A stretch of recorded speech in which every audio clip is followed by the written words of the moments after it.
तमाम प्रिय दर्शकों का आज के वास्तु के विशेष स्पेशल कार्यक्रम में आप सबका बहुत बहुत स्वागत अभिनंदन। मैं हूं आपके साथ देवभूमि ऋषिकेश उत्तराखंड से डॉक्टर आचार्य आशीष। आज वास्तु के दो दिशाओं पर दो पहलुओं पर हम विशेष चर्चा करेंगे, क्योंकि घर में अगर परेशानियां हैं, लड़ाई झगड़े हैं, चिड़चिड़ापन है, विवाद है, आर्थिक तंगी है, रोग संक्रमण समस्याएं, अगर इनसे जीवन घिरा हुआ है तो वस्तुतः कोई भी परिवार इसमें शांति से नहीं रह सकता है और जीवन में आगे नहीं बढ़ पाएगा। तो कौन कौन सी समस्याएं और क्या समाधान है, उस पर चर्चा रहेगी। नए दर्शक है तो फटाफट चैनल को सब्सक्राइब करके बेल आइकन प्रेस कर लीजिए, क्योंकि यहाँ पर आपको अध्यात्म, ज्योतिष, वास्तु ऐसे ही रिलेटेड सभी जानकारियां आपको यहाँ पर मिलती रहेंगी। सबसे पहले घर में प्रमुखता से अगर हम विचार करें, स्त्री और पुरुष, क्योंकि इन दोनों से ही सारी सत्ता चल रही है। अगर दोनों में से कोई भी एक परेशान है तो फिर गाड़ी सही नहीं चल पाएगी, क्योंकि ये एक सिक्के के दो पहलू हैं और फिर दोनों पर हमें चिंतन और मनन करना पड़ेगा। एक चलती हुई गाड़ी के दो टायर हैं, दोनों टायर बराबर हवा वाले होने चाहिए, बराबर चलने वाले होने चाहिए और समान दिशा में घूमने वाले होने चाहिए, तभी गाड़ी आपकी मंजिल तक पहुंचेगी। तो मैं आपको घर में दो दिशाएं बता देता हूं। अगर आपकी इन दो दिशाओं में कोई प्रॉब्लम है, यहां पर वो अनुकूल नहीं है, तो निश्चित मान के चलें ये घर में परेशानी और दिक्कत का सामना आपको करना पड़ेगा। कौन कौन सी दो दिशाएं?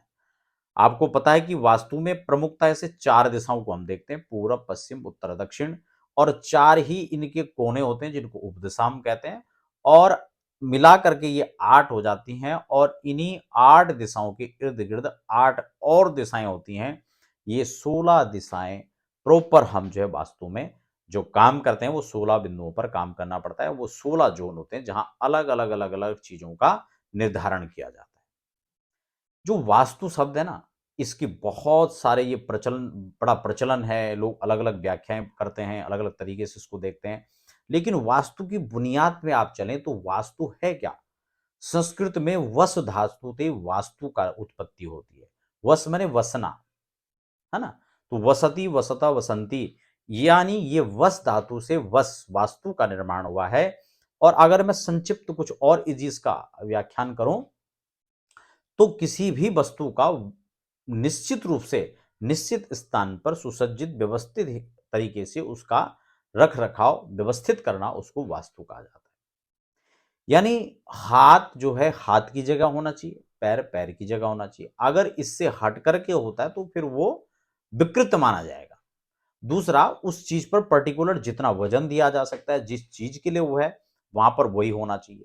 अगर आपने सिर पर टोपी की जगह कुछ और रख दिया तो क्या चलेगा? बिल्कुल नहीं चलेगा। ठीक इसी प्रकार से टोपी को बहुत अच्छी जो है आप सिर पर सुशोभित करने वाली चीज आपने पैरों में रख दिया तो चलेगा? टोपी का अपमान होगा, तो वो दोष बन जाएगा। ठीक इसी प्रकार से वास्तु का भी एक निर्णय है। वहां पर अलग अलग देवता उन 16 स्थानों पर विराजित होते हैं, उनके सुव्यवस्थित तरीके से उन स्थानों पर उन चीजों को निर्धारण किया जाता है। अब मैं घर की जो दो दिशाएं आपको बताने वाला था, ये भूमिका जरूरी थी, इसको समझना बहुत जरूरी था। दो दिशाएं, एक तो ईशान और एक आपका आग्नेय। नॉर्थ ईस्ट जो ईशान आपका है, अगर वहां किसी प्रकार की कोई भी त्रुटि आप कर देते हैं तो घर का पुरुष वीरान हो जाएगा, घर का पुरुष परेशान रहेगा, घर में आर्थिक तंगी रहेगी, मनोदशा अनुकूल नहीं रहेगी, घर में चिड़चिड़ापन, लड़ाई झगड़े, विवाद, विषाद, ये सब तनाव का कारण बन जाएगा। क्यों? क्योंकि ईशान जो है वो देवगुरु की दशा है। वो देवगुरु की दिशा होने के साथ साथ आपको बता दूं, वह वो दिशा है जो अपने को स्वच्छंद और खुला अपने आप को रखना चाहती है। लेकिन वहीं आ पर अगर आपने उसको बंद कर दिया, अगर वहां आपने गंदगी फैला दी, वहां आपने शौचालय बना दिया, वहां आपने सीढ़ी बना दी, उस पर भारी भरकम अगर आपने वजन लाद दिया, तो वो दिशा विकृत हो जाएगी। और ईशान नॉर्थ ईस्ट आपका विकृत हो जाएगा तो 100% मान के चलें, पुरुष की मनोस्तुति, मनोदशा वहां पर सही नहीं होगी। फाइनेंस स्टेटस जो है आपको वहां पर डाउन चला जाएगा और हर प्रकार की दिक्कतें अपने आप क्रिएट होने लग जाएगी। तो आप समझ रहे होंगे, सबसे पहले आपको नॉर्थ ईस्ट पे काम करना है और दूसरा है आपका साउथ ईस्ट। अगर आग्नेय कोण घर का विकृत है, आग्नेय कोण में कोई प्रॉब्लम है, तो आप ये मान के चले वहां की स्त्रियों का जो है उनको कष्ट होगा, उनके कारण वहां पर विवाद, झंझट और प्रतिकूल परिस्थितियां उत्पन्न हो जाएंगी। वहां पर सबसे पहले एक ध्यान रखने वाली बात यह है कि अगर वो, क्योंकि वो शुक्र की दिशा है, वो सौंदर्य की दिशा है, अगर वहां पर अनुकूलता नहीं है, ठीक है ना, आपने जैसे कि आपको सबको पता है वहां किचन होना चाहिए, लेकिन किचन के साथ साथ आपको यही पता है वहां जल होना चाहिए, लेकिन उसका, क्योंकि वहां पर जल कौन सा होना चाहिए, क्योंकि किचन है तो जल तो हो गए, लेकिन अग्नि की दिशा है, जल का वहां बैर है। समझ रहे बात को? और आपने ये भी देखा होगा कि किचन में जल और अग्नि दोनों ही रहते हैं। तो इसीलिए इसका निर्धारण जो है आपको बहुत सोच विचार करके करना है कि जल का स्थान कहां पे हो और अग्नि का स्थान कहां पर हो। अगर यहां किसी प्रकार का भारी भरकम सामान आपने रख दिया, यहां भी आपने अगर सीढ़ी बना दी या आपने इस दिशा को खुला छोड़ दिया, तो ये यहां पर जो है समस्या क्रिएट कर सकता है। जबकि अग्नि की दिशा में जल बिल्कुल अनुकूल नहीं है। साउथ ईस्ट जो है आपका हमेशा से बंद होना चाहिए, इसको खुला नहीं छोड़ना है। और नॉर्थ ईस्ट आपका बंद नहीं होना चाहिए, सॉरी, आपका बंद नहीं होना चाहिए, खुला होना चाहिए।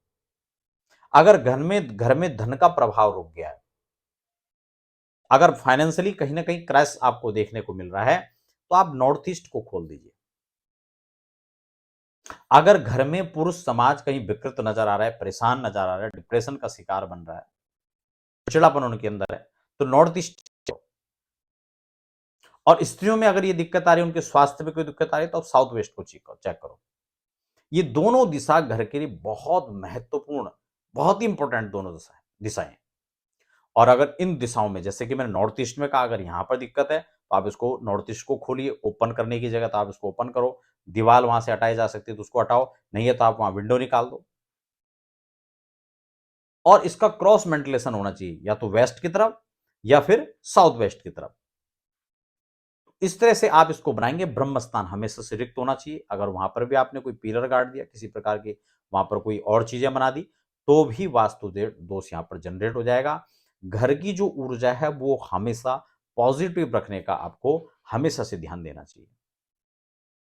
अगर आपका नॉर्थ ईस्ट खुला हुआ है, सॉरी सॉरी साउथ वेस्ट आपका खुला हुआ है, तो इसको तुरंत बंद करें, नहीं तो वहां पर होने वाली जो गतिविधियां हैं वो आपकी बहुत प्रतिकूल चली जाएंगी। वो हमेशा से बंद होना चाहिए, आच्छादित होना चाहिए, और नॉर्थ ईस्ट हमेशा से खुला होना चाहिए। तो दोनों दिशाएं, अगर नॉर्थ ईस्ट में प्रॉब्लम है तो पुरुषों को दिक्कत होगी, और साउथ वेस्ट में अगर प्रॉब्लम, साउथ ईस्ट में अगर दिक्कत है तो फिर यहां पर स्त्रियों को दिक्कत होगी। तो इन दो दिशाएं बहुत महत्वपूर्ण है। अगर किसी प्रकार से जो संक्षिप्त उपाय हैं मैंने आपको बता दिया। अगर नॉर्थ ईस्ट में एक उपाय मैं आपको और बता देता हूं, आप यहां पर पीतल के पात्र में जल भर करके रख सकते हैं।